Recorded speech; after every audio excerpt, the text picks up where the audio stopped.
Just when I thought I was out, they pulled me back in.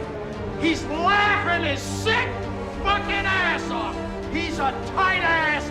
He's a sadist. Okay, when I introduce you, I'm gonna say, this is a friend of mine. That means you're a connected guy. Now, if I said instead, this is a friend of ours, that would mean you were a made guy. Capiche? Boys, we're back in business. Our true enemy has not yet shown his face. Brother, you are going down. Hooah!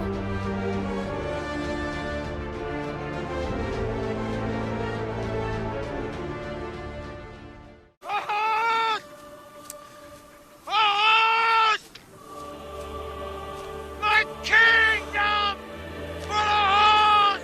To be or not to be, that's the question, right? Right, Okay. that is the question. Shakespeare, what the fuck do you know about Shakespeare?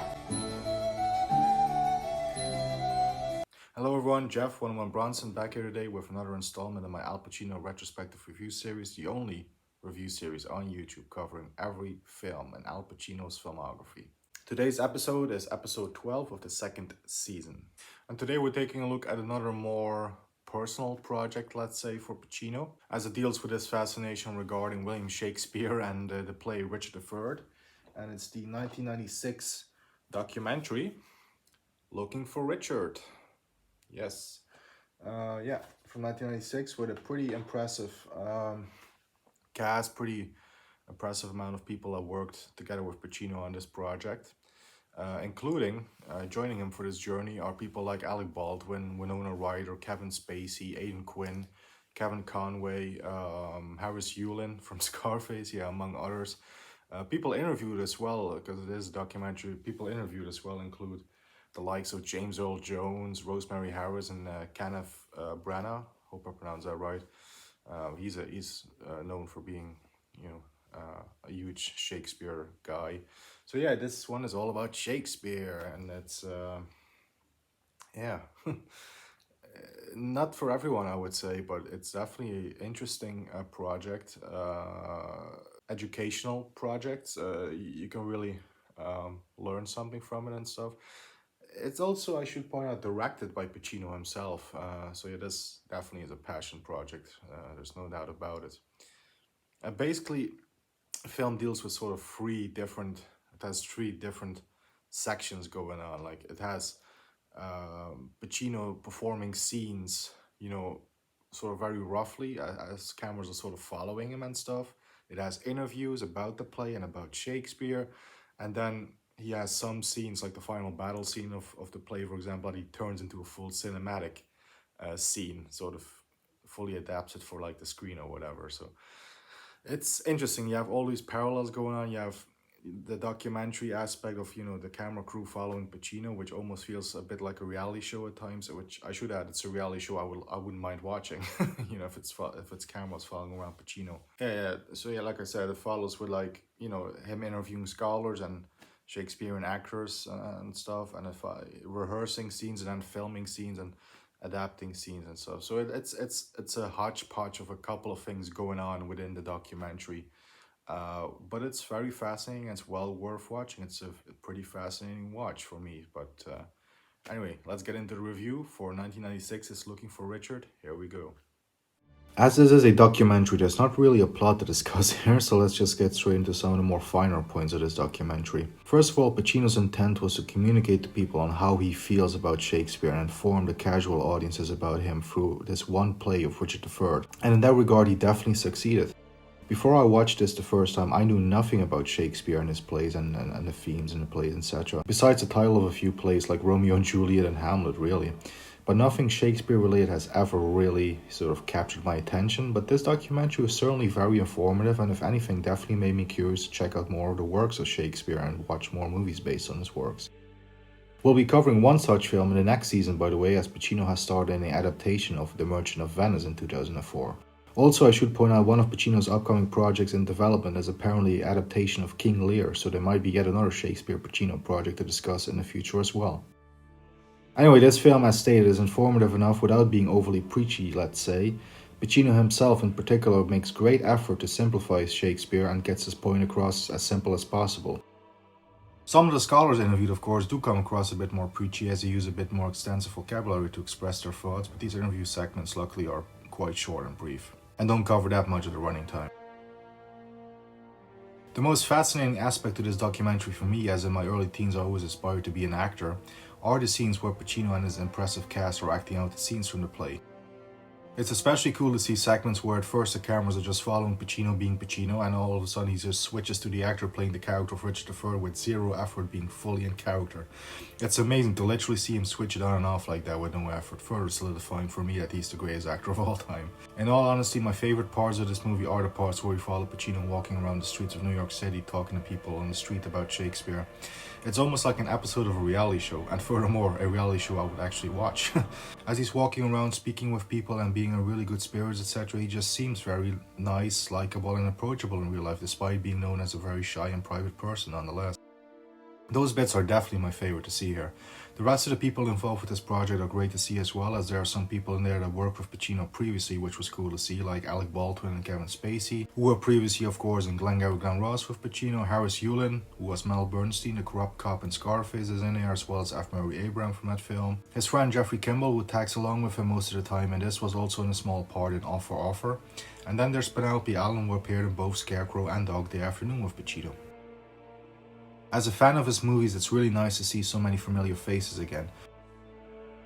Winona Ryder joins Pacino on this project as well, and it's always great to see her, and she does a great job when she's in character as Lady Anne, and the big scene between her and Pacino is wonderfully acted by both. Let's wrap up. Though maybe not a commercially appealing project, as Shakespeare is definitely not everyone's cup of tea, it is certainly an interesting watch, especially if you're a fan of Pacino, but you don't necessarily have to be, if that makes sense. The intent is well enough and pretty entertainingly explained, and with minimal in-your-face preaching, except for when the scholars are interviewed, which, like I said, thankfully is kept somewhat to a minimum. All the actors involved and assembled by Pacino do an excellent job, and if anything, I would have loved to have seen a straight-up, full, cinematic adaptation of the play with these actors in it. Of the Pacino passion projects, this one would be my favorite, and I'd say it's the most accessible of all of them. Probably the reason why back in 1996, this did get a somewhat wide theatrical release as opposed to his other passion projects. Upon said release, the reviews and reception was quite positive, so I'd say this project was a success. 6.5 stars out of 10 for me, which I feel is a fair enough rating for a project that might not be to everyone's taste. If you like Pacino and want to join him on his journey, it's well recommended. If you have limited experience with Shakespeare and are open to learn a bit more, this will definitely fulfill that as well. As they say, here endeth the lesson.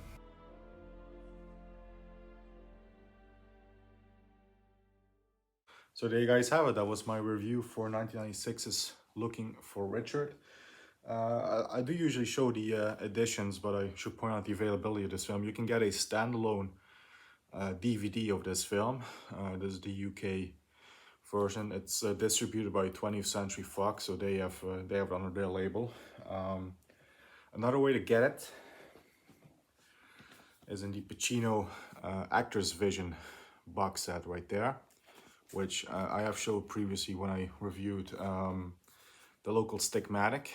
But yeah, it also includes another passion project, Chinese Coffee, and indeed Looking for Richard, and another documentary about Pacino, Babylonia. That's what that one is called. So that one is Pacino sort of explaining the ins and outs of his craft, of his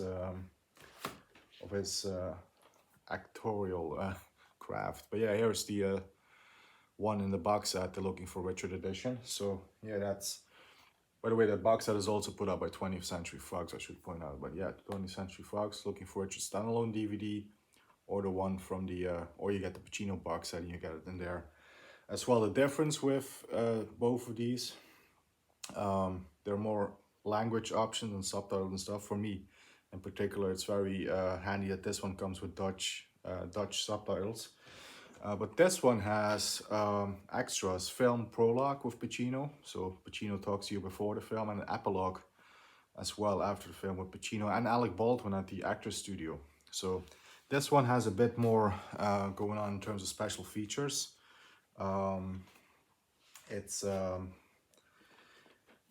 Yeah, I might say get the box set so you can get the special features. You get more of the ins and outs and the workings of Pacino, what went through his mind when he made these films, local Stigmatic and Chinese Coffee. They also come with audio commentary and stuff. The only one that doesn't come with audio commentary is Looking for Richard, but the other two have full, you know, audio commentary by Pacino. So the Pacino Actor's Vision box set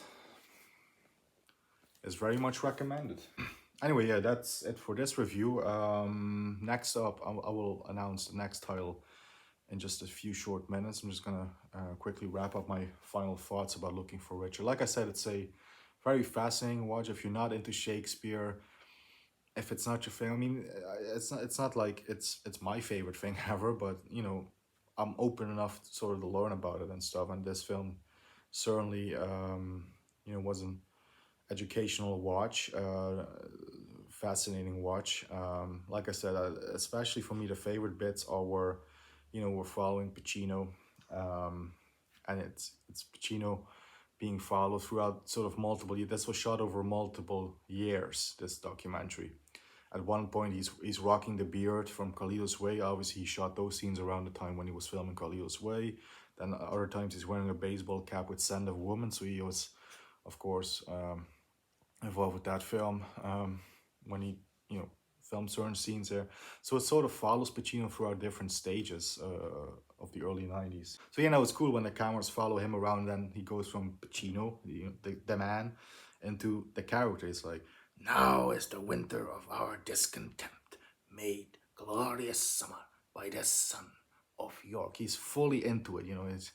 It's amazing to see how the man just switches it on and off, you know, just like that. It's yeah, so it's cool for me as a Pacino fan to see all these familiar faces again. Like I said, you know, Penelope Allen, who was in Dog Day Afternoon as the bank teller, and she was in Scarecrow with him. Harris Yulin from Scarface pops up, as well as F. Murray Abraham.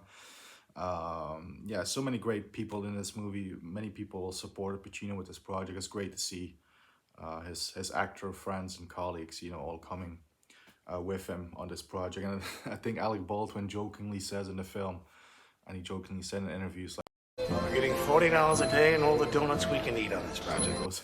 it was not like the actors were given a lot of money to participate with this, but although I think the $40 might be a bit more of a joke from Baldwin, but yeah, but anyway, it's a passion project, and it shows. And like I said, it does what it sets out to do. It's informative about the subjects. It tackles the Shakespeare parts and the Richard III parts. You know, when Pacino and the actors are talking about it, it's you can follow along. When the scholars talk, it's a bit more preachy and sort of like, oh, the Shakespeare. You could say interview a couple of Brits on there. You know, Shakespeare. Yeah, they sort of go on in tangents and it's sort of. But luckily, those interviews aren't too long. Like I said, yeah, this was a weird one for me to review, this one, to be honest, because, yeah, it's not really a movie, but is it a documentary because it sort of turns some scenes into movie scenes? It's a hodgepodge of a couple of things. It's a weird one, this one, but anyway, I hope I did it justice. I hope I did a good enough job on this review. Anyway, next week we'll definitely be having a more simple movie and one of my all-time favorites, I should add, as we are covering a Pacino classic, a modern Pacino classic. Even this film is the same age as me, so it's from the best year ever. 1997. Pacino did two amazing films. We'll be covering the first one next week, as we are taking a look at 1997's Donnie Brasco, starring Al Pacino and Johnny Depp, directed by Mike Newell. So yeah, next week it's Pacino in a more familiar role again as a gangster, and definitely a more commercial project again to talk about for me, as well as a more commercial project in his career at that point. But yeah, anyway, Donnie Brasco up next. Stay tuned for that one. I'm really looking forward to that one. I can't wait to watch it again, because I did recently watch it, but now I'm going to watch it again for the review purpose, for purposes of the review. So I'm looking forward to that and reviewing it as well. So join me next week for Donnie Brasco, where you guys have to remember, in this thing, you go in a life and you come out dead, and it's your best friend that does it, right? We're going to learn more about that next week. Anyway, guys, have a good one. Stay safe and healthy. Keep punching. And we'll see you all for Donnie Brasco next week. Hooah! Take care. If thou protector of this Damn it, strumpet! Talks thou to me of it!